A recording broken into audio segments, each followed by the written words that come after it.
नमस्कार किसान भाइयों, आपका स्वागत है आपके अपने चैनल किसान कनेक्शन पर। तो आज हम आपको लेकर आए हुए हैं गांव रघुनाथपुर, ज़िला मेरठ में पड़ता है ये, बागपत और मेरठ रोड पर। तो हमारे साथ में एक बेहतरीन किसान है, पढ़े लिखे युवा हैं, टीचिंग लाइन में पहले टीचर भी रह चुके हैं, उसके अलावा यूपीएससी तक की तैयारी भी कर चुके हैं, अपने कई सारे बिजनेस भी चला रहे हैं। और ये आड़ू का बाग जैसे आपको मेरे पीछे दिख रहा है, पूरे में आपको मुर्गे ही मुर्गे दिख रहे हैं। तो बहुत ही बेहतरीन वीडियो होने वाली है दोस्तों। तो पूरी जानकारी के लिए नए किसान भाई कैसे अपना फार्म शुरू कर सकता है, पूरा वीडियो देखें अंत तक। तो हम आपको सबसे पहले मिलवाते हैं। तो सर, आपका स्वागत है हमारे चैनल किसान कनेक्शन पर। सबसे पहले तो जी सर, आपका फार्म पे स्वागत है। बहुत बहुत धन्यवाद आपका। सभी किसान भाइयों का स्वागत है। और बाकी सर, थोड़ा सा अपना परिचय कि अपना फार्म ये कहाँ पे है, जो नया किसान भाई हमें देख रहा है कैमरे की नज़र से जी, तो आपसे कोई मिलना चाहे, संपर्क करना चाहे, तो ये अपना फार्म कहाँ पे है और अपना थोड़ा अपने बारे में भी थोड़ा बताइए। जी, मैं राजीव पूनिया और किसान भाइयों का पूनिया फार्म पर स्वागत करता हूँ।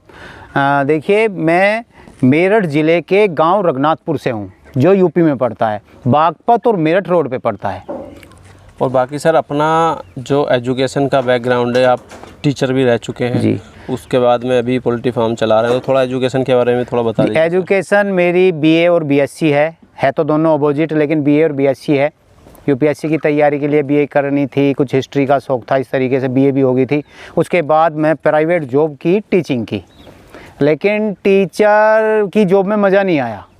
काम अपना करना था। मेरे पास बाग था अपना खुद का, आड़ू और नाशपाती का 14 बीघे का।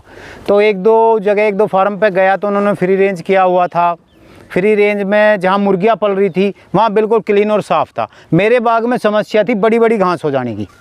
और देखिए, आड़ू और नाशपाती में ट्रैक्टर कम चलता है क्योंकि इसकी टहनियाँ नीचे होती हैं ज़्यादा। पेड़ हमारे पीछे दिख रहे हैं पूरे झुके हुए हैं, तो ट्रैक्टर इसमें नहीं निकल ये तो फिर भी टहने इनमें से कुछ कटवाए हैं तो इस वजह से दिखाई भी दे रहा है, लेकिन ये ज़्यादा नीचे झुक जाए तो लेबर से सारा काम होता था। तो खुरपों से सफाई कराओ या फावड़े से खुदाई होती थी।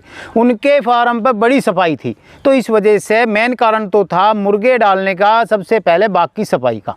लेकिन जैसे ही मुर्गे डाले और उनसे अर्निंग आई तो ये भी चस्का लग गया। वो चस्का लग गया। मैंने टीचर की जॉब छोड़ दी। वहाँ जो यस जी नो जी था वो सब मुझे पसंद नहीं आ रहा था, मज़ा नहीं आ रहा था। बंधुआ मजदूरी वाला जी काम था, बिल्कुल जी हाँ। खड़े रहो, पूरा दिन उनको दे दो, रात अपनी है, रात में करना क्या है। सही बात। तो अपना काम शुरू करना था, तो ये काम मैंने पोल्ट्री का शुरू किया। किसान परिवार से था, थोड़ा शौक था वो किसानी का, इस वजह से मैं इस लाइन में आ गया। तो आप जाट परिवार से हो जी, उसके बाद मुर्गी फार्म जी, तो मैं भी वैसे जाट परिवार से हूँ जी। और दोस्तों आपको बता दो, अपना यूट्यूब के अलावा अपना भी मुर्गी फार्म है, तो मैंने भी वो चीज़ें फेस की हैं। तो समाज, रिश्तेदार, घर परिवार वाले तो ये तो ऐसे देखते हैं एकदम जी पता नहीं क्या शुरू कर दिया, सारे ज्ञान बांटते हैं। जी, देखिए, काम करना है तो किसी की सुनो मत, ध्यान दो उसी काम पे जो आप शुरू कर रहे हैं। दुनिया तो अगर आप हवाई जहाज उड़ाना भी शुरू करोगे तब भी कुछ कहेगी, साइकिल भी चलाओगे तब भी कुछ ना कुछ कहेगी। उन पे ध्यान मत दो। अपने काम में अगर आप परफेक्ट होगे, वो खुद कहेंगे कि बहुत अच्छा काम है, हमें भी सिखाओ। के बाद आएंगे हाँ, वो अब आ रहे हैं। शुरुआत में वो ही समस्या थी, अरे मुर्गा फार्म क्या, मुर्गे पालेगा, ये है वो। लेकिन आज जब वो अर्निंग देख रहे हैं, यहाँ की साफ सफाई देख रहे हैं, बाग की कमाई देख रहे हैं, और मेरी साथ में नर्सरी भी है, मैं आपसे बताऊं, और जो वो अर्निंग देख रहे हैं, इससे आज वो कह रहे हैं कि मुर्गा फार्म हमें भी करना है। तो अपना अगर मैं टोटल, अब आप किसान परिवार से हो, ये तो अपना बाग और इसकी बता दी, तो अपना आम का भी बाग है। जी, आम का बाग है, अपनी नर्सरी है। पूछना चाहूँ तो अपना टोटल कितने बीघे के आप किसान है सर? मैं लगभग 42 बीघे का किसान हूँ जी, इसमें 14 बीघे आड़ू और नाशपाती है, और बाकी आम का बागी आम है। सारा खाली, कुछ थोड़ा खाली है, 3-4 अपना पशुओं के चारे के लिए खाली है। तो अब हम बात करते हैं जी मुर्गी फार्म की। जी, आपने ये लगभग कितने दिन पहले शुरू किया था? देखिए, ये लगभग मुझे 2 साल होने वाली है। अच्छा, 2 साल से आप लगातार? जी, लगातार कर रहा हूँ। पहले मेरे 12 थी, 12 का कमरा था, उसी में ही मैंने कड़कनाथ और ब्लैक एस्ट्रोलोप पाला था। अंडे लाया था मैं, अंडे ला के हैचरी में लगवाए थे और 500 अंडा लगवाया था, जिसमें से हैचरी वाले ने केवल हमें 234 चूजा निकाल के दिया। अच्छा, हम नए थे, उसने बता दिया कि अंडा खराब हो गया या समस्या आ रही है, तो हमें उसने रिजल्ट 40-45% दिया। नए होने के कारण हमने उसकी मान ली, ठीक है, लेकिन उसने हमारे साथ धोखा किया। फिर हमें कुछ चूजा लेके आना पड़ा, तो शुरुआत वहाँ से हुई है, केवल एक 12 के कमरे से। ये छोटा सा जो कमरा आपका 12 का दिख रहा है, आपने इसी से शुरुआत की है। और किस ब्रीड के साथ आपने शुरुआत की थी? सारा कड़कनाथ ही? कड़कनाथ और ब्लैक एस्ट्रोलोप। अच्छा, ब्लैक एस्ट्रोलोप के साथ आपने शुरू किया था।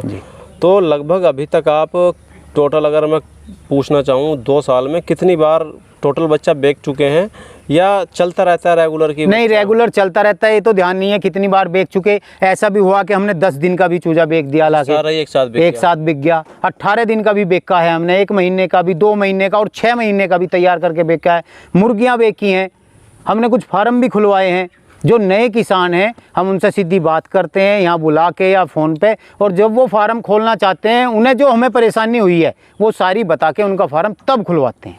तो जैसा आपने 2 साल का बताया, कई बार आपने बच्चा छोटा भी बेचा, मुर्गियाँ भी बेची, परेशानियाँ जो आपने बताई, किस किस तरह की परेशानी मुर्गी फार्म खोलने में आ जाती है? देखिए, सबसे शुरुआत अगर आप बिल्कुल नए हैं तो ब्रूडिंग में थोड़ी समस्या आएगी पहली बार, लेकिन वो सब फेस करना पड़ेगा। तभी तो आप प्रैक्टिकल करेंगे, तभी तो आप सीख पाएंगे। ये जो ट्रेनिंग सेंटर खुले हुए हैं आपको नॉर्मली थोड़ा थोड़ा ये सब बता देंगे बेसिक चीज़ें, लेकिन जो असली चीज़ है आप खुद प्रैक्टिकल अपने बच्चों पे, चूज़ों पे करोगे तभी आपको पता चलेगा। वो ही समस्या हमने भी फेस की। ब्रूडिंग के समय 10-5% बच्चा चूजा मरेगा अगर आप नए आदमी के साथ अगर आपने लापरवाही की है, लेकिन वो मर क्यों रहा है तभी तो आपको पता चलेगा जब आप पाल रहे हो उसे। अगर आप परमानेंट बड़ा बच्चा लेते रहे या 15 दिन का या 20 दिन का, आपको कॉस्टली पड़ेगा और उस बीमारी का आपको पता नहीं चलेगा कि ब्रूडिंग में क्या क्या समस्या है। सबसे मेन चीज़ टेम्परेचर की है, बायोसिक्योरिटी की है, आपकी साफ़ सफाई कैसी है फार्म पे। ये 2 चीज़ें आप मेन रखेंगे तो कोई दिक्कत नहीं आने वाली फार्म पे। तो जैसे कि टेम्परेचर की बात आती है, मान लीजिए अभी मौसम हमारा चल रहा है सितंबर का है, थोड़ा गर्म है ठीक है, लेकिन अब ठंड की तरफ चल रही है। हाँ जी। तो ब्रूडिंग में किस समय ज़्यादा समस्या आती है? देखिए, अक्टूबर से बाद में ब्रूडिंग में समस्या आएगी। आपको टेम्परेचर मेंटेन करना पड़ेगा अपने फार्म में जहाँ आप चूजा पाल रहे हैं। चूजा लाने से पहले ही तैयारी करनी पड़ेगी टेम्परेचर की, और आपकी मार्च तक समस्या आने वाली है। मतलब मार्च तक हमारे लगभग 4-5 महीने सर्दी वाले जो हैं उसमें ब्रूडिंग में समस्या रहती है। ऐसा नहीं आप चूजे नहीं पाल पाओगे, लेकिन वो समस्या टेम्परेचर की रहेगी। आप टेम्परेचर का मैनेजमेंट अच्छा करिए, कोई समस्या नहीं आएगी। आप दिसंबर में भी पाल सकते हैं बच्चे, बस शर्ते आप टेम्परेचर कैसा दे पा रहे हैं उन्हें। लगभग 35 के आसपास का टेम्परेचर चूजों को चाहिए जी। और स्टार्टिंग के पहले 2 दिन 37 तक चाहिए जी। हाँ, शुरू में चाहिए, उसके बाद में आप नॉर्मली 35-34 तक भी आ सकते हैं। और दूसरी बात, जब आपका बच्चा कुछ 1 महीने का हो गया उसके बाद में अगर आपके पास फ्री रेंज है तो टेम्परेचर की कोई समस्या नहीं आने वाली आपको। फ्री रेंज, हाँ, फ्री रेंज में इम्यूनिटी पावर अच्छी रहेगी मुर्गियों की, तो फिर समस्या नहीं आने वाली। तो जो छोटा बच्चा आप पालते हैं, टेम्परेचर आप देते हैं, इसको टेम्परेचर को मेंटेन करने के लिए आप किस चीज़ का इस्तेमाल करते हो? देखिए, अगर आपके पास लाइट की कोई समस्या नहीं है, लाइट परमानेंट है, तो आप मरकरी से भी, मरकरी लाइट और जो हेलोजन लाइट है और वो जो लाल वाले बल्ब हैं उनसे भी आप टेम्परेचर कंट्रोल कर लेंगे। वरना भट्टी वगैरह फिर लगानी नहीं तो फिर भट्टियाँ लगानी पड़ेगी, बहुत चीज़ें हैं, गैस के ब्रूडर हो गए। हाँ, लेकिन अब कोई समस्या नहीं है, बहुत चीज़ आ रही है मार्केट में, आप टेम्परेचर बढ़ा सकते हैं। और अभी अगर चलिए हम आपके एक्सपेंस की बात करते हैं, जैसा कि आपका ये दूर दूर तक पूरा फार्म दिखाई दे रहा है जी। अगर मैं इधर से कैमरा घुमा के देखूं तो लगभग आप बता रहे हैं 7 बीघे के अंदर आपका ये फार्म है। जी, 7 बीघे की बाउंड्री कर चुके हैं अभी। 7 बीघे में पूरे में इसमें आड़ू का बाग है आपका, पूरे बच्चे चारों तरफ घूमते रहते हैं ये। तो इस यहाँ पे आपने चारों तरफ से जो बाउंड्री की है तो कोई बाहर की समस्या तो मतलब ही नहीं है? नहीं, अभी नहीं है, लेकिन समस्या आई थी जब हमने बाउंड्री की टीन से, तो टीन लगभग थोड़ी दबी हुई थी मिट्टी में, कुछ कहीं ऊपर भी थी, कुत्ते वगैरह, तो 1-2 बार जो कोई बच्चा मर गया था, जो लड़का है यहाँ, उसने वो बाहर फेंक दिया। अब वो टेस्ट लग गया उनके मुंह, बाहर कुत्तों को टेस्ट लग गया, गिद्दड़ को लग गया, तो उन्होंने जैसे बारिश का मौसम था तो नीचे से खोद लिया था। खोदने के बाद वो अंदर घुस गए। अब वो परडे की समस्या थी, तो इस वजह से 2 ट्रैक्टर में 2 ट्रॉली सिल मंगाई। अच्छा। और टीन के बराबर में वो गड़वाई है, आधा फुट वो ऊपर हैं, लगभग 1.5 फुट नीचे हैं। परमानेंट एक स्ट्रक्चर? हाँ, स्ट्रक्चर ऐसा बना दिया कि वो उसमें बाहर से कुछ नहीं घुस पाएगा। और जैसा आपका 7 बीघे के अंदर ये बाहर बच्चे घूम रहे हैं जी, तो इसमें अपना मुझे लगता है 50% तो दाने की बचत हो रही है। बिल्कुल 50% बचा रहे हैं हम, 80% तक भी बचाया हमने। जब फल चलता है, जब आड़ू खराब होता है या अपना नाशपाती खराब होती है या आम का अपना सीजन चल रहा है। देखिए विपिन जी, ये जगह जितनी भी है, अब इसमें थोड़ा सा पार्टीशन करके हम पालक, सरसों, मेथी, बरसम इस तरीके की डलवा देंगे, और वो 20 दिन में, 25 दिन में, 1 महीने में जैसे थोड़ा बड़ी होनी शुरू होगी ये उसमें खोल देंगे। फिर 15-20 दिन के खोलने के बाद 4-5 दिन फिर बंद कर देंगे, तब तक वो फिर फुटेज लेगी। तो सब्जी बोने का भी साधन है, खरपतवार भी है, नीचे से जो भी ये खाना चाह रहे हैं वो भी है, उसके साथ फीड भी है। तो फीड की कॉस्टिंग तभी बच रही है फ्री रेंज होने के कारण। मान लीजिए इसमें छोटा ट्रैक्टर जैसे निकल सकता है जी, तो नीचे अभी बरसात का मौसम आने वाला है तो वो अपने आप बोल ही रहे हैं कि वो करा देंगे। देखिए जैसे ही आपका फरवरी आएगी आड़ू पे फूल आना शुरू हो जाएगा। सबसे पहले बसंत में आड़ू पे फूल आता है, फूल गिरेगा, उसकी कोपच गिरेंगी, फिर छोटा फल बनेगा, फिर बड़ा फल होगा, गला सड़ा मिलेगा, इन्हें सब कुछ परमानेंट मिलता रहेगा, सब कुछ मिलता रहेगा। अभी कुछ सब्जियां बोई हुई हैं इधर, तोरी है, लौकी है, आपका खीरा है, जो भी खराब सब्जियां वो सब ये खा रहे हैं, बाकी हम खा रहे हैं। बहुत बढ़िया लगा ये चीज़ उन्होंने कही।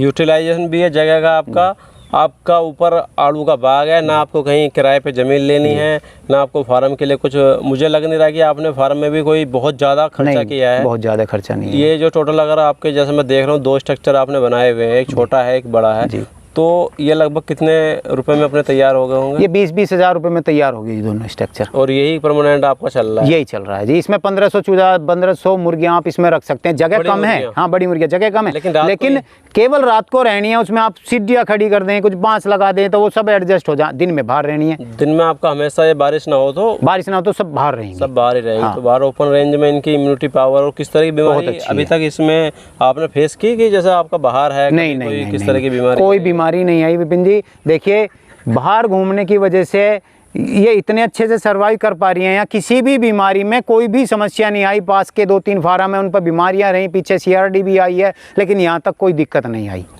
अच्छा, हम बात करें अभी फ़िलहाल में अपने पास में कौन सी नस्ल का बच्चा है? FFG सबसे ज़्यादा है, थोड़ा कड़कनाथ बचा हुआ है। कड़कनाथ सब सेल हो गया था और FFG भी सेल हो चुका जो बड़ा बच्चा था। अभी मुझे दिख रहा है जैसा कि अभी ये लगभग 1 किलो की रेंज में मैक्सिमम बच्चे अपने पास में हैं। जी, जो 2 किलो का था वो सभी पहली तारीख से, और अभी आज 12 तारीख है शायद, इन 10-12 दिन में लगभग 700-800 मुर्गियाँ मुर्गे जो तैयार थे 2-2, 2.5 किलो के, वो सब सेल हो गया। तो लगभग अपने यहाँ से अगर हम बात करें अब सेल होने की, भी मुर्गियाँ भी आपकी सेल हो रही हैं, मुर्गा भी सेल हो रहा है, तो ये किस रेट अपने यहाँ से उड़ जाता है? रेट लेके आपका 400 रुपये से 700-800 रुपये तक जा रहा है पर पीस? पर पीस FFG। और बाकी जैसा आपने बताया ब्लैक एस्ट्रलोप और कड़कनाथ, हाँ वो महंगे जा रहे हैं। अभी जब लास्ट में हमने मुर्गियाँ दी हैं तो वो 1000 रुपये तक मुर्गियाँ गई हैं कड़कनाथ की। हाँ जी, लेके 400 रुपये से 1000 रुपये तक।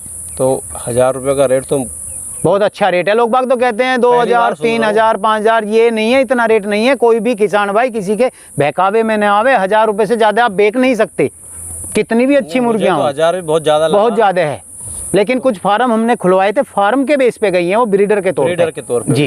इस वजह से फ्री रेंज में पली हुई थी, उनकी इम्यूनिटी मजबूत थी, उनका अंडा मजबूत मिलेगा, उस अंडे से चूजा मजबूत मिलेगा। अब देखिए अगर आपके फार्म पर बीमारी नहीं है, फ्री रेंज से मुर्गियाँ ली आपने, आप अपना फार्म तैयार कर रहे हैं, अगर बीमारी नहीं है तभी तो आप कुछ बच्चा बेच पाओगे। अगर बीमारी में ही मर गया तो क्या बेच पाओगे? और फ्री रेंज में पली हुई मुर्गियों में बीमारी नहीं है तो उनके बच्चों में भी बीमारी कम रहेगी। पावर स्ट्रॉन्ग थी और फ्री रेंज में आपने ब्रीडर तैयार किया था, इसलिए आपकी वो 1000 में चली गई। हमने कई फार्म खुलवाए हैं, इसी तरीके से खुलवाए हैं। चाहे आप 20 मुर्गी से शुरू करें, चाहे आप 50 मुर्गी से शुरू करें, वो यही था कि हम चूजा लेंगे 200 या 500। आप चूजा ले रहे हैं 200 या 500, एक साथ तैयार हो रहा है, कहाँ बेच रहे हैं एक साथ उसे आप? वो जो किलो में लेने आएंगे ना, वो कुछ भी रेट नहीं मिलेगा आपको। तो जो नया किसान भाई अगर कोई पोल्ट्री फार्म शुरू करना चाह रहा है, जैसे आपने बताया अभी 500 पाल लिए जी, तो उसको कितने बच्चों से स्टार्ट करनी चाहिए? या कैसे इसमें बच्चा पाल लिया किसी ने 1500 पाल लिया जी, सबसे मेन समस्या जो आती है मार्केटिंग की है सबसे बड़ी। तो कितने बच्चों से शुरू करें और मार्केटिंग में आपने क्या तरीके अपनाए, कैसे मार्केटिंग कर सकते हैं? मार्केटिंग का सबसे छोटा और आसान सस्ता तरीका, आप बच्चे ना चूजे ना लेके आप कुछ फ्री रेंज की मुर्गियां लें। अच्छा फ्री रेंज हो, ऐसा ना हो 200-400 गज में वो मिट्टी में ही मुँह मार रही हैं, वो कुछ फ्री रेंज नहीं है। जहाँ घास फूस फल सब्जी सब कुछ मिलता हो, इम्यूनिटी मजबूत हो। चाहे आप 20 मुर्गियों से शुरू करें, बिल्कुल सस्ते में शुरू होगा। आप 20 मुर्गियों से भी शुरू कर रहे हैं तो आपका महीने में लगभग 400-500 अंडा आपको मिल रहा है। आप उसे भी छोड़िए, आपको केवल 200 अंडा मिल रहा है। 100 अंडा सेल करिए और 100 अंडे से आप चूजा निकालिए। जो सेल किया उससे दाने का खर्चा निकला। जो 100 अंडा आपने बचाया उससे आप अपने फार्म की तैयारी करिए, उससे चूजा निकलवाओ। मार्केट में 4000 में, 3000 में, 2-2000 में मशीन आपकी 100 अंडे से चूजा निकालने की उपलब्ध है। कुछ मुर्गियां उनमें से कुड़क होंगी, कुछ मुर्गियां भी अपने चूजे निकालेंगी। आपको पता भी नहीं चलने का आपका फार्म कब बढ़ गया। और अपनी जेब से फीड का खर्चा नहीं देना पड़ेगा उन मुर्गियों को। उन्हीं के अंडे से वो काम चलता उन्हीं के अंडे से फीड का काम चल गया, उन्हीं के अंडे से आपका फार्म बढ़ गया। इस महीने आपकी 100 तैयार हुई, अगले महीने और 100 तैयार हुई। जिस समय वो जो बच्चा आप तैयार कर रहे थे वो भी अंडे पे आया। आप देखिए साल भर में आपका बहुत बड़ा फार्म होगा। अगर आपने मार्केट से 500 चूजा ले लिया, मार्केट आपकी है नहीं, उसको खिलाओगे पहले, उसको 2.5-3 महीने आपने खिलाया, 500 का 500 एक साथ बिकेगा, वो एक साथ बेचना है। अब जब वो 500 खाएगा ना, आपकी जेब से कम 1000-1500 रुपए का खर्चा पर डे का रहेगा। बिल्कुल। और जब आपको लगेगा ना 1500 रुपए डेली खा रहे हैं, अब कैसे किया जाए इनके साथ, तो आपको वो मजबूरी में बेचना होगा। और मजबूरी का फायदा उठाने के लिए मार्केट में बहुत लोग बैठे हैं। तो आप इस तरीके से शुरू करें, 20 मुर्गियों से शुरू करें या 50 से, उसके साथ में आपकी मार्केटिंग भी होती चली जाएगी। आपके समय आपके फार्म पे हर समय का बच्चा तैयार होगा, अंडा तैयार होगा, चूजा भी रहेगा, सब कुछ आपके पास रहेगा। तो नए किसान भाइयों इस चीज़ पे खासकर आप ध्यान दें कि शुरुआत करें, भले ही आप मुर्गी नहीं मिल रही है आपको, बच्चे से भी करें तो 100-200 से ज़्यादा ना लें, थोड़े से करें, थोड़े से करें, अपनी मार्केटिंग बनाएं। अगर मार्केट आपकी अच्छी है तो चाहे 10,000 से भी शुरू कर लें। अगर आप बेच सकते हैं पहले से संपर्क है तो 10,000 से भी कोई दिक्कत नहीं है, आप कर सकते हैं। अब मार्केटिंग बनाने के लिए क्या करना, आपने क्या किया यहाँ पे? मान लीजिए जैसे कि लोकल में जान पहचान बनाने के लिए आपका तो पहले से यहाँ पे मुझे लग रहा है बाग है, आम का भी है, आड़ू का भी है, तो आपके यहाँ तो जो ग्राहक हैं वो आते हैं, उनको पता ही चल गया। लेकिन एक आम आदमी अपने मुर्गी फार्म की मार्केट बनाने के लिए किस तरह के तरीके अपना सकता है, जो सोशल मीडिया नहीं देख रहा है, यूट्यूब नहीं देख रहा है, यूट्यूब के बारे में नहीं जानता, व्हाट्सएप नहीं चला सकता है, उसको क्या करना चाहिए कि पोस्टर वाला या अपना प्रचार लोकल में कैसे करें? देखिए, सबसे सस्ता तरीका मार्केटिंग का भी यही है, आप थोड़े से शुरू करें और अपना प्रचार शुरू कर दें साथ में। जिस दिन आपने मुर्गियाँ ली उसी दिन से आप अपना प्रचार शुरू कर दें, आसपास के गांवों में बताएं, अपने मिलने वालों को बताएं, फ़ोन पे बताएं, कहीं 2 पर्चे चिपकवाएं, पोस्टर लगाएं, बोर्ड लगाएं। मार्केटिंग यहाँ से ही होगी आपकी। भाई लोकल में आप देहाती हैं, देहाती किसान परिवार से हैं, मान लीजिए कोई भी है, कोई किसान नहीं भी है, कोई भाई मजदूर है, गरीब है और वो 100 मुर्गियाँ शुरू करता है, तो 500-1000 रुपए के पर्चे या छोटे A4 साइज के पेपर या जो हमारे चुनाव के अंदर एक साइज का पेपर यूज होता है, उस टाइप के आसपास के 10-15 गांवों में आप लगाओगे, 1000 रुपए में आपका प्रचार। अगर आपने 10-15 गांवों में लगाया, 2-3 गांवों में भी आपका अच्छा प्रचार हो गया, तो आपकी मार्केटिंग शुरू होगी। जो भी आपके यहाँ से लेके जा रहा है वो किसी दूसरे को भी बताएगा। बिल्कुल सही बात है, भाई वहाँ से लाया हूँ, एक बार जो आएगा वो अगली बार बताएगा। तो अभी तक ओवरऑल अगर हम आपके एक्सपेंस की बात करें, कि देखो सीधी बात, आप 2 साल से कर रहे हो, तो कोई भी आदमी 2 साल तो इसमें ऐसे ही देगा नहीं। हाँ बिल्कुल। इसमें ओवरऑल अभी तक आपको कैसा लगा? अभी प्रॉफिट के हिसाब से अगर हम बात करें, अभी जो मैं देखता हूँ 50-60% जो छोटे किसान होते हैं जो देसी मुर्गी फार्म शुरू करते हैं, लगभग मैं भी घूमता रहता हूँ, बंद हो जाते हैं जी। आप लगातार 2 साल से चला रहे हैं, तो इसमें प्रॉफिट कैसा है? देखिए, इसमें प्रॉफिट अच्छा है, लेकिन काम थोड़ा आपको सब्र करना पड़ेगा। ऐसा नहीं कि आपकी कल से ही अर्निंग शुरू हो जाएगी, थोड़ा टाइम देना पड़ेगा, 2-3 महीने ज़रूर देने पड़ेंगे। और लोग बाग कहते हैं ना फ्री रेंज में थोड़ा समय देना है, थोड़ा समय नहीं देना है। जितना समय आप दे सकते हैं उतना आपके लिए अच्छा रहेगा। सुबह आप 2 घंटे दें, बहुत अच्छा है। ऐसा नहीं कि आप 10-20 मिनट दिया तो आपका काम चल जाएगा, नहीं, कम से कम 2 घंटे अपने फार्म पे ज़रूर दें, घूमें फिरें, बच्चे को देखें, चेक करें। उसके बाद में अपनी मार्केटिंग का समय दें 2 घंटे। तो ऐसा नहीं है कि फ्री रेंज में आप कर रहे हैं तो फिर देखने की जरूरत नहीं है। मार्केटिंग में एक बार आपको शुरुआत के 2-3 महीने लगेगी, उसके बाद आपको आप शायद हो सकता है कि अगर आपका फार्म है, आपके पास माल ना बचे, फ़ोन इतने हैं। हाँ, फ़ोन इतने हैं, बिल्कुल ऐसे होता है। आप अंडा भी बेच रहे हैं, अगर अपनी मुर्गी लेके तैयार करें, आप अंडा भी बेच रहे हैं, चूजा भी बेच रहे हैं, उसमें आप चूजा पर डे का भी बेच रहे हैं, 24 घंटे का, 10 दिन का भी बेच रहे हैं, 1 महीने का भी बेच रहे हैं, और तैयार माल भी बेच रहे हैं। तो अभी जैसा हमारा सितंबर चल रहा है, सर्दी का मौसम आने वाला है जी, गांव देहात में बस यही होता है कि सर्दी से अंडा लोगों की डिमांड बढ़नी शुरू होती है और मार्च अप्रैल तक जाती है। तो अपने पास में भी उसका क्या प्लान आगे का? आप क्या कुछ अंडे के लिए अलग से व्यवस्था करोगे या यही मुर्गियाँ जो भी अपने पास में है अंडा तो ये भी देंगी? जी नहीं, देखिए ये भी देंगी, दिवाली तक ये अंडे पे आ जाएंगी, इनका भी अंडा रहेगा। हमारा जो ब्रीडर है वो अलग है, जो ब्रीड के लिए अपना अंडा हम तैयार कर रहे हैं, अपना चूजा तैयार कर रहे हैं, वो अलग है, उनसे भी अंडा लेंगे। गर्मी में तो आप चूजा तैयार करें, अपना फार्म बढ़ाएं, सर्दी में आप अंडा बेचें। यही काम हम करेंगे अभी, और 1 महीने तक हम चूजा तैयार कर रहे हैं और फिर जो अंडा बिकना शुरू हो जाएगा। तो सर्दी में अपने यहाँ अंडा से लगातार दबा के बिकेगा। तो थोड़ा हमें लालच रहा, पीछे अच्छे रेट मिल गए थे, इस वजह से हमने मुर्गियाँ ज़्यादा दे दी, जितनी हमें रखनी थी उससे हमने ज़्यादा दे दी। हाँ, तो बहुत बढ़िया जानकारी आपने दर्शक भाइयों को दी अभी तक, जो एक ग्राउंड लेवल की जानकारी है कि कैसे स्टार्ट कर सकता है।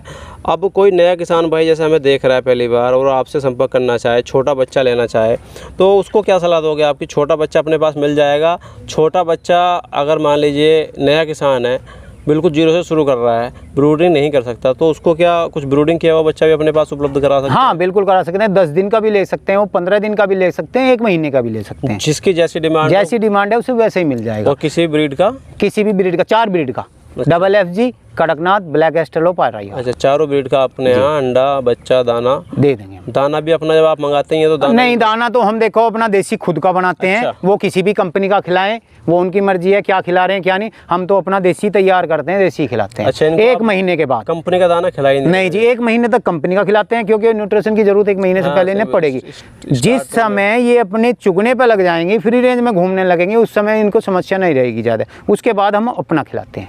चलिए, बहुत बढ़िया लगा। ये तो आपकी अपना ही दाना तैयार कर रहे हैं। और अभी मैं ओवरऑल मोटा मोटा पूछूँ आपसे कि 2 साल के अंदर भी कोई भी आदमी काम कर रहा है, उसका थोड़ा तो हिसाब किताब रखता ही है। जी जी।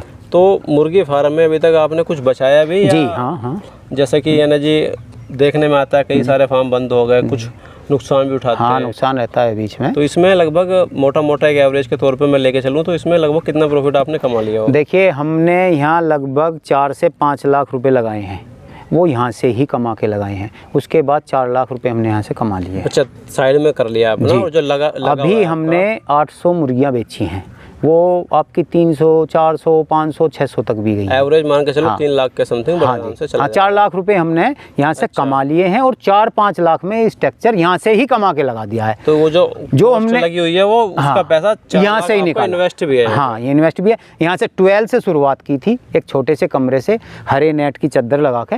बाहर की तरफ जो आपकी ये जाली दिख रही है हरी, हाँ जी, ये आपने लगा के शुरुआत की थी। फिर हमने 2.5 बीघे की बाउंड्री की, फिर हमने 3 बीघे की बाउंड्री की, फिर 5 बीघे की बाउंड्री की, फिर आज 7 बीघे की बाउंड्री की। धीरे धीरे बढ़ाते धीरे धीरे बढ़ा रहे हैं। अभी ये 14 बीघे बाग है आड़ू और नाशपाती का।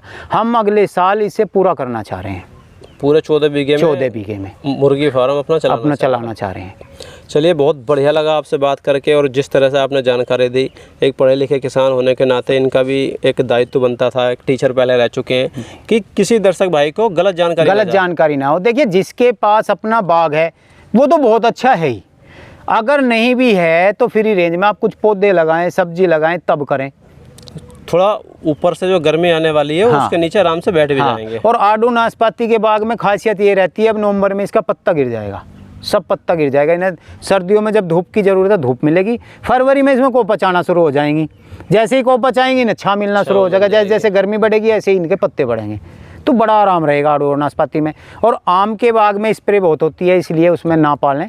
आड़ू और नाशपाती जैसे है किन्नू, क्या हम आप दूसरे को तीसरे अमेड़ा बोल देते हैं जी हमारे यहाँ पे, आप तीसरे आदमी को बाग दे देते हैं ठेके पे, तो वो तो अपने हिसाब से स्प्रे करेगा। बिल्कुल अपने हिसाब से। और उससे क्या है, नुकसान होने के चांस ज़्यादा रहेंगे। जो भी कीड़ा रहेगा ऊपर उस जहर को पी के नीचे गिरेगा, फिर उस कीड़े को ये खाएंगे तो ये भी मरेंगे। तो सोशल मीडिया पे भी क्या अपना कोई किस तरह का अकाउंट है? अगर मान लीजिए कोई आपसे डायरेक्ट जुड़ना चाहे, इंस्टाग्राम या यूट्यूब वगैरह पे, इस तरह का कुछ? नहीं, देखिए सीधा हमारा नंबर है, नंबर से बात करें। तो एक बार दर्शक भाइयों को आप नंबर भी बता दें, बाकी तो मैं वीडियो में आपका नंबर लगा ही दूंगा। जी, मेरा मोबाइल नंबर है 9557313999, 9557313999। बाकी दोस्तों, मैं इनका नंबर वीडियो के नीचे डिस्क्रिप्शन में भी डालूंगा, और वीडियो के आपको नीचे दिख रहा होगा ये नंबर इनका, यहाँ पे भी आ जाएगा, और एड्रेस भी मैं लिख रहा हूँ। तो जो भाई किसान भाई नया है, फार्म शुरू करना चाहता है, किस तरह का बच्चा, अंडा या मुर्गा, तैयार मुर्गी चाहिए, तो आपसे यहाँ पे आसपास का है। फिर देखो, सीधी बात है, कोई मेरे पास लखनऊ से ही फ़ोन आते हैं। आप वीडियो देख रहे हैं तो आप ये ध्यान रखें कि आप यूपी वेस्ट से देख रहे हैं, मेरठ के पास से देख रहे हैं। कोशिश करें आप दिल्ली, शामली, बागपत, मुजफ्फरनगर, मुरादाबाद, बरेली तक भी हैं तो आप आ सकते हैं। अभी दिल्ली गया कुछ माल, उन्होंने अपना फार्म खोला, हमने 9 फार्म खुलवा दिए और खुलवाए इस तरीके से जो हमारे हिसाब से चल रहा है खोलने के, हम उसके साथ बने हुए हैं, परमानेंट बने। चलेगा भी सही चलेगा। और जो अपने हिसाब से सोचेगा जी एक दिन में मैंने 1000 पाल लिया, तो लखपति एक दिन में बन जाएगा वो तो फिर, क्योंकि घर से लग जाएगा। आज आप 1000 पाल रहे हैं तो कॉस्ट कम है दाना खिलाने की, चूजा है, छोटा बच्चा है, आज ही तो है। वो 2 महीने बाद आप देखिए क्या कॉस्ट खाएगा, उसे निकाल कहाँ से रहे हैं आप? पर डे का 100 ग्राम भी दाना खाता है तो 1 कुंटल दाना मतलब है सीधा 4000 रुपए का। 4000 रुपए का, और 1 महीने में खा के 1,20,000। 1,20,000। देखिए आप कहाँ से निकाल रहे हैं। काम ऐसा करें कि दाने का खर्चा निकल रहा है और आपका फार्म बढ़ रहा है। हाँ, तो ये सबसे बढ़िया लगा इनकी बात कि आप उसी के खर्चे से अपना बढ़ाते रहें। और बाकी बहुत बहुत धन्यवाद राजीव जी, आपने इतनी महत्वपूर्ण जानकारी दर्शकों को एकदम ग्राउंड लेवल की दी जी।